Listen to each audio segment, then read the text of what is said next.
ফিলিস্তিন রক্ত ঝরানো ইতিহাসের এক করুণ অধ্যায়। ফিলিস্তিনের জমিন যেন এক রক্ত স্নাত ভূমি, যেখানে প্রতিদিন নতুন করে লেখা হয় অমানবিক নির্যাতনের করুণ ইতিহাস। নিরীহ শিশুদের কান্না, মায়ের বুক ফাটা আর্তনাদ, ধ্বংসস্তূপের নিচে চাপা পড়া স্বপ্ন, সবকিছু মিলিয়ে ফিলিস্তিন এক মানবিক বিপর্যয়ের প্রতিচ্ছবি হয়ে দাঁড়িয়েছে। ইসরায়েলি বর্বরতা কোনো নতুন ঘটনা নয়। বছরের পর বছর ধরে নিষ্পাপ ফিলিস্তিনিদের উপর চলছে গণহত্যা, বসতভিটা দখল, অবরোধ আর নির্বিচারে বোমাবর্ষণ।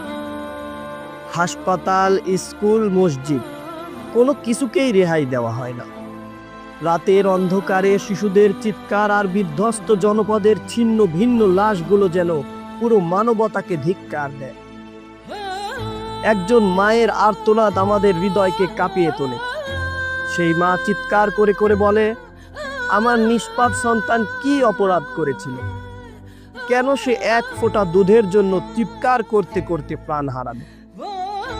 পৃথিবীর বুকে এ যেন এক দুঃসহ দুঃস্বপ্ন। চারপাশে কেবল ধ্বংসযজ্ঞ আর মৃত্যুর মিছিল। আন্তর্জাতিক মহলগুলো চোখ বুজে বসে আছে। ন্যায় বিচার নেই, নেই কোনো সুবিচারের আশ্বাস। গণমাধ্যমগুলো নীরব, যেন ফিলিস্তিনের আর্তনাদ পৌঁছানোর কোনো অধিকারই নেই।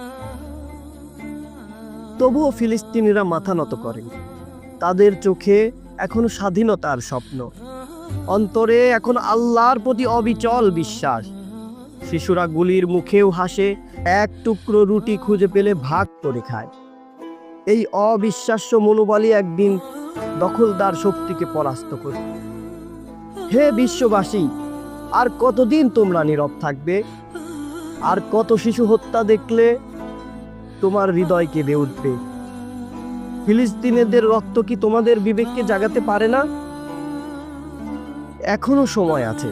আমরা যদি একসঙ্গে দাঁড়াই, অন্যায়ের বিরুদ্ধে আওয়াজ তুলি, তবে একদিন অবশ্যই ফিলিস্তিন মুক্ত হবে।